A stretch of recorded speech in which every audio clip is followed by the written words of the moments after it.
बिहार में चुनाव प्रचार जोरों पर है और इस समय बिहार में पॉलिटिक्स भी जोरों पर है। हमारे साथ में AIMIM के चीफ ओवैसी साहब हैं।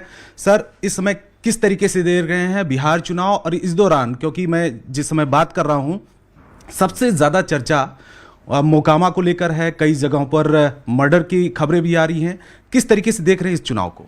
नहीं, ये जंगल राज 2 है। ये जंगल राज 1 था जब लालू परिवार के लोग मुख्यमंत्री थे। अब जंगल राज 2 चल रहा है। नीतीश कुमार, अब उनके साथ नरेंद्र मोदी, भाजपा और दूसरे पार्टीज हैं, चिराग पासवान है, तो ये जंगल राज 2 चल रहा है। बीजेपी और एनडीए की जो सरकार है बार बार लालू प्रसाद यादव के जमाने की बात को याद करती है और जनता में जाती है, लेकिन कहीं न कहीं आपको लगता है कि वो रिफ्लेक्शन इस समय दिख रहा है? इसीलिए तुम कह रहे हैं ना, आपके सवाल के जवाब मैंने पहले ही कह दिया कि जंगल राज 2 चल रहा है। जंगल राज 1 था, अभी जंगल राज 2 चल रहा है। अच्छा। दूसरी बात यह है कि आप अपनी पार्टी को किस तरीके से देख रहे हैं इस बिहार के चुनाव में, खास करके सीमांचल में जो चुनाव लड़ रही है AIMIM? नहीं, हम लोग बड़ी मेहनत कर रहे हैं, हमारे पूरे पार्टी के मेंबर्स, और ख़ास तौर से मैं शुक्रिया अदा करूंगा ख़ास तौर से बिहार और सीमांचल की जनता का। वो लोग एक अपनी मोहब्बत और अपनी वाबस्तगी का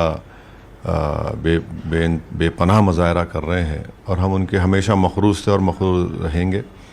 और हमको लगता है कि इस बार भी इंशाअल्लाह ताला हमारे कैंडिडेट्स अल्लाह के फजल करम से MLA बनेंगे और सीमांचल के इंसाफ की लड़ाई वो लड़ते रहेंगे और सीमांचल के डेवलपमेंट को करवाएंगे, और यही हमारा मेन मुद्दा है। पिछले चुनाव में आपकी पार्टी भी कई सीटों पर जीती थी, उनमें से ज़्यादातर दूसरी पार्टियों में चले गए। उसको किस तरीके से रोकेंगे और क्या वजह रही सर? एक बात बिहार की जनता, सीमांचल की जनता और ख़ास तौर से अल्पसंख्यक समाज मुसलमान ये समझ चुका है कि बिहार में हर समाज का, हर कास्ट का, हर जाति का एक पॉलिटिकल लीडरशिप हो सकता है, मगर जब बात आ जाती है सबसे बैकवर्ड, सबसे अंडर डेवलप्ड एरिया सीमांचल और सबसे बैकवर्ड समाज जो है वो मुसलमान है, तो उनकी पॉलिटिकल लीडरशिप को कोई बर्दाश्त नहीं करता, चाहे कोई पार्टी हो, कम्युनल हो या सो कॉल्ड सेकुलर हो। इनको एक ही चीज़ से पेट में दर्द होता है, सर में दर्द होता है, और बर्दाश्त नहीं होता है कि ये समाज का लीडरशिप ना हो। ये सब हमारे सामने झुककर खड़े रहें, हमारे घर में आए तो चप्पल उतार कर नंगे पैर घर में आएँ, हमारी आंख में आंख डालकर ना बात करें, और हम जो बोले उस पर मुंह बनकर उस पर अमल करें। ये टूटेगा, ये स्टेटस को तोड़ेंगे, ये स्टेटस को ज़्यादा दिन चलने वाला नहीं है। आज असदुद्दीन ओवैसी MIM की जो अपोजिशन या मुखालिफत की जाती है वो सिर्फ इसी वजह से कि वो ये नहीं चाहते कि जो स्टेटस को, ये जो फ्यूडल पॉलिटिकल लॉर्ड्स हैं जो बरसों से इसको बना कर रखा है, आज MIM इस स्टेटस को और इस पॉलिटिकल इक्विलिब्रियम को डिस्टर्ब करके रहेगी। ये हमारी कोशिश है, इसलिए हमारे खिलाफ साजिशें की जाती हैं, हमारे MLAs को लिया जाता है। आप बताइए, हमारे 5 विधायक को सीमांचल की गयूर अवाम को सलाम उन्हें जिताया, आपने 3 को टिकट नहीं दिया, और मैं शुरू से कह रहा था आपको इस्तेमाल करेंगे, और इस्तेमाल कर लिया उनको। मगर जनता इस बात को समझ चुकी है और जनता इसका मुंह तोड़ जवाब देगी इंशाअल्लाह ताला। वो अपने, क्योंकि जो पार्टी ने उनके ख्वाबों को चुकनाचूर करने की कोशिश की, उन्होंने जो सोच कर आगे बढ़े थे, वो आज भी जनता हमारे साथ है और कल भी रहेगी, और उसका मौसर जवाब देगी आने वाले मतदान के दिन। ये माना जा रहा था कि महागठबंधन के साथ आप होंगे, क्या वजह रही कि महागठबंधन में नहीं गए? नहीं, हम इसका बैकग्राउंड समझिए।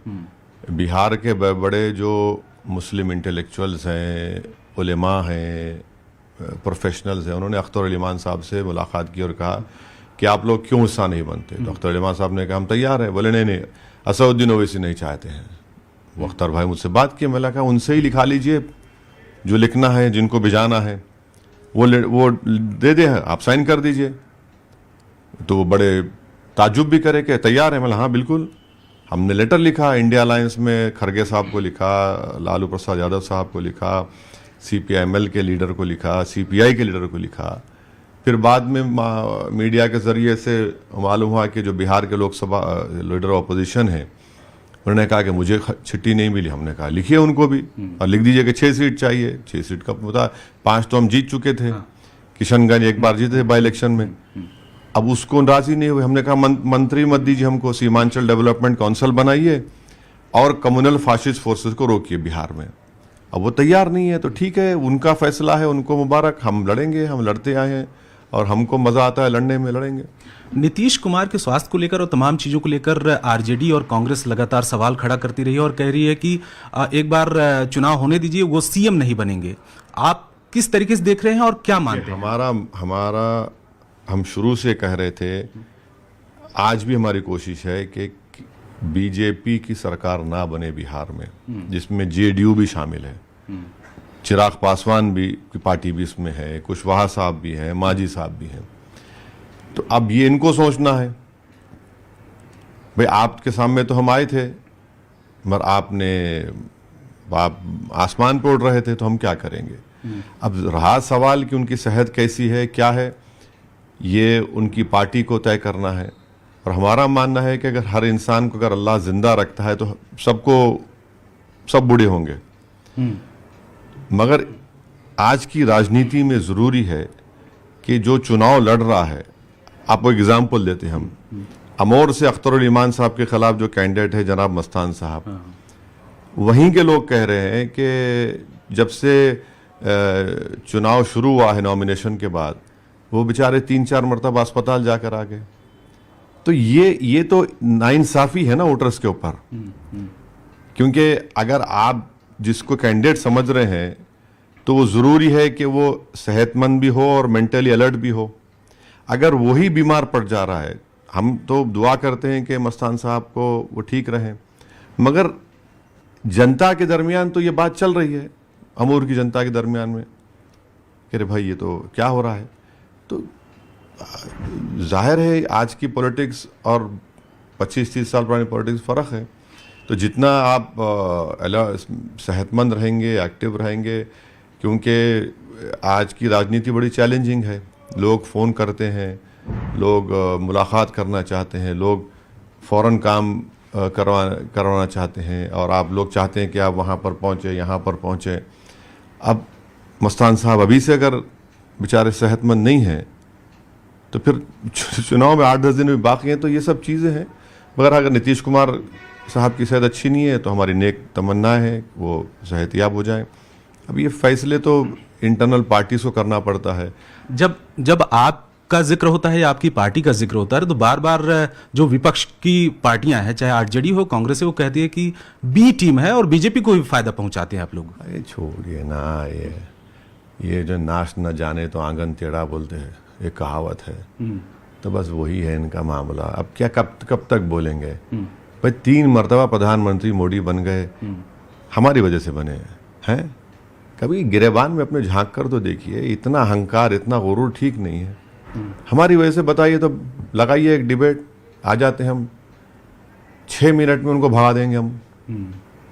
भाई तुम अपनी गलतियों को सुधारना नहीं चाहते, तुम साथ लेके चलना नहीं चाहते और तुम्हारी कमजोरियों की वजह से बीजेपी फायदा उठा रही है। इससे हमको क्या करना है? आपको क्या, आप करते क्यों नहीं? फिर दुरुस्त करिए अपने आप को। 3 मरतबा प्रधानमंत्री बन गए। आप बताइए, आप जहां जितना हम बीजेपी को रोक सकते थे हम रोक रहे हैं। भाई 300 सीट 400 सीट आप लड़ते हैं लोकसभा के, हाँ, विधानसभा के 240 सीट आप लड़ेंगे, हर प्रदेश में आप लड़ेंगे और आपको दिखता है एक ही दूल्हा असदुद्दीन ओवैसी। तो ठीक है, मैं कबूल करता हूं इतनी, मगर मेरी अहमियत है तो बहुत अच्छा है। मगर मेरी इतनी बड़ी अहमियत है तो फिर आप साथ क्यों रखते हैं इस आदमी को? भाई आपको थोड़ी अकल होनी चाहिए ना। जब आप इसको मान रहे हैं कि भाई आप साथ क्यों नहीं रखते, मगर आप साथ भी नहीं रखना चाहते। तो ये हमारी वजह से कोई इसका ताल्लुक नहीं है, किसी भी वजह से नहीं है।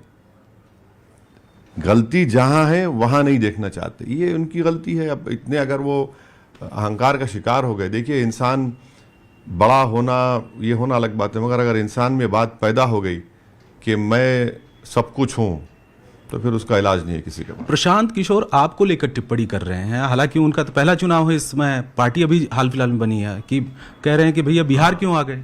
इनका जवाब जो कि हाट में देंगे। अच्छा, आप जरूर देखना। हाँ, अभी नहीं बोलेंगे, जो कि हाट में इनका जवाब देंगे। बिहार क्यों नहीं आ सकेंगे? बिहार भारत का हिस्सा है।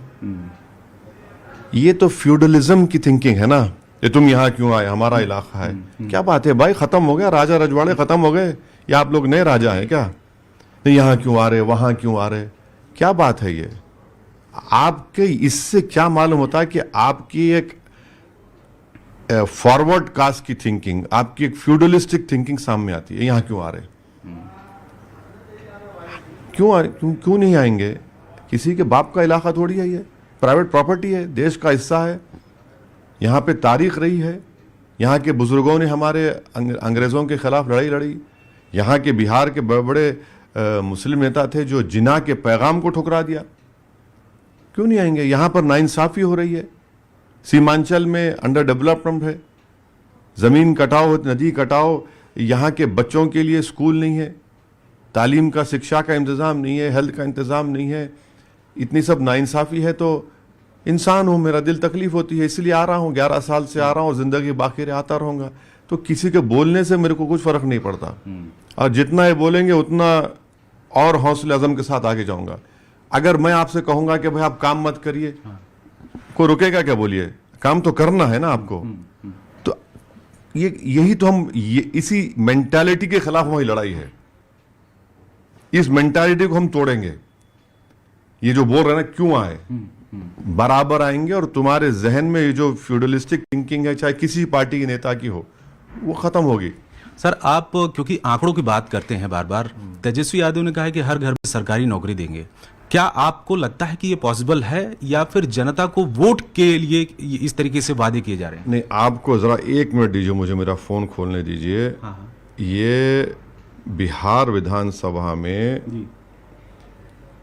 मंत्री हैं जिन्होंने एक रिपोर्ट टेबल की थी। Vijay Kumar Chaudhary parliamentary affairs minister ने रिपोर्ट टेबल की। उन्होंने कहा कि बिहार प्रदेश में कितने हैं, 2,97,00,000 फैमिलीज हैं, जिसमें से उन्हें कहा कि 94 लाख जो है गरीब हैं। ठीक है, वो छोड़ दीजिए, 2,97,00,000, 30 लाख तो अभी नौकरी है, 2,60,00,000 पकड़ लेते हैं। 2,60,00,000 के लिए 25,000 तो देना पड़ेगा एक एक को तनख्वाह मिनिमम। तो अप्रॉक्सीमेटली खर्चा होगा 8,50,00,000 रुपये। बिहार प्रदेश का अभी बजट है 2 लाख करोड़।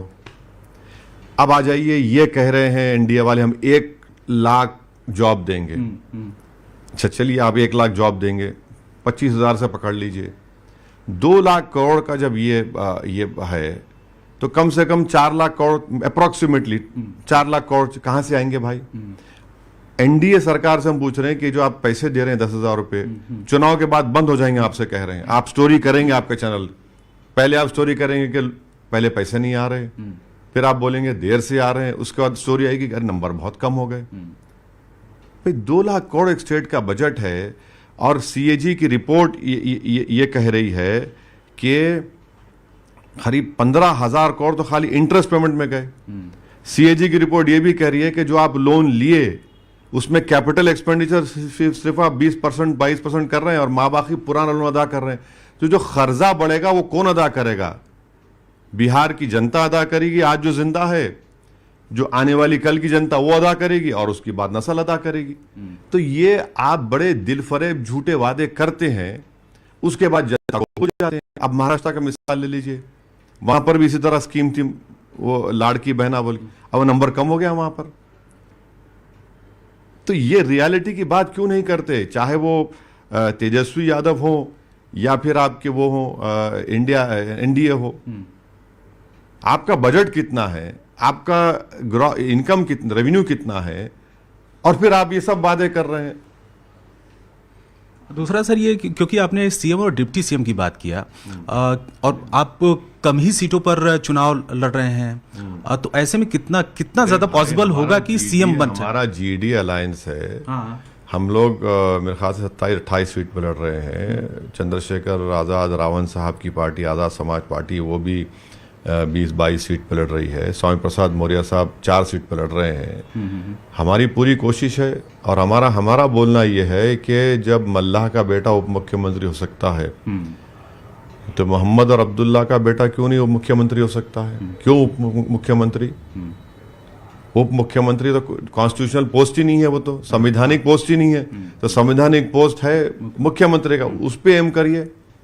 और क्यों नहीं सीमांचल का बेटा हो सकता बिहार का मुख्यमंत्री? होना चाहिए, हम कोशिश करेंगे। आखिरी सवाल आपसे, इस बार क्योंकि देखा होगा आपने कि बहुत सारे ट्रेन भी चलाई गई, सड़कें भी बनी, केंद्र सरकार की तरफ से भी कोशिशें हुई, सड़कें बनी, अब लगातार दावे भी किए जा रहे हैं। चलिए बहादुरगंज टेराघाट की रोड देख लीजिए, टेराघाट की रोड देख लीजिए, उसका तो बोलिए रोड कहाँ बनी है, बताएंगे आपको। कहाँ रोड बनी है भाई? हम पूरा तकरीबन हम सीमांचल बिहार तो गाड़ी में फिर रहे, ये तो चुनाव में थोड़ा हेलीकॉप्टर रोडन खटोल में बढ़ जाते, मगर कहाँ रोड बनी? अब पुल देखिए, कितने पुल गिर जाते हैं यहां पर। अगर आप पटना को देखकर कह रहे हैं या पटना के तरफ में, तो फिर हाँ, मगर पटना से इस तरफ आइए सीमांचल तरफ, वहां पर क्या क्या नहीं खोल दिया आपने पटना में? IIM, एम्स, फिर राजगीर में आपने 750 एकड़ का स्पोर्ट्स कॉम्प्लेक्स खोल दिया, पुलिस का फोर्स सेंटर बना दिया। यहां पर आइए तो एक अलीगढ़ मुस्लिम यूनिवर्सिटी का एक छोटा कैंपस है, टीन शेड और एस्बेस्टॉस में है। क्या है फिर? ये कौन सा डेवलपमेंट है? आखिर क्यों देश के प्रधानमंत्री 3 मरतबा प्रधानमंत्री बने नरेंद्र मोदी, बिहार की जनता ने उनको प्रधानमंत्री बनाया, मगर उनका दिल अटका हुआ है अहमदाबाद में। नीतीश कुमार का दिल अटका हुआ है राजगीर में, और लालू परिवार का दिल अटका हुआ है एक ही बेटे में। तो बिहार की जनता और सीमांचल के गरीब जाएं तो कहां जाएं, बताइए आप। तो आपने तो पहले से डिसाइड कर लिया कि डेवलपमेंट होगा तो अहमदाबाद में, डेवलपमेंट होगा तो राजगीर में, और डेवलपमेंट होगा तो मेरे एक बेटे का। तो यही तो असल समस्या और यही लड़ाई हमारी है। शुक्रिया हमसे बात करने के लिए। कैमरामैन निजाम के साथ रवि सिंह, बिहार न्यूज़ 18 इंडिया।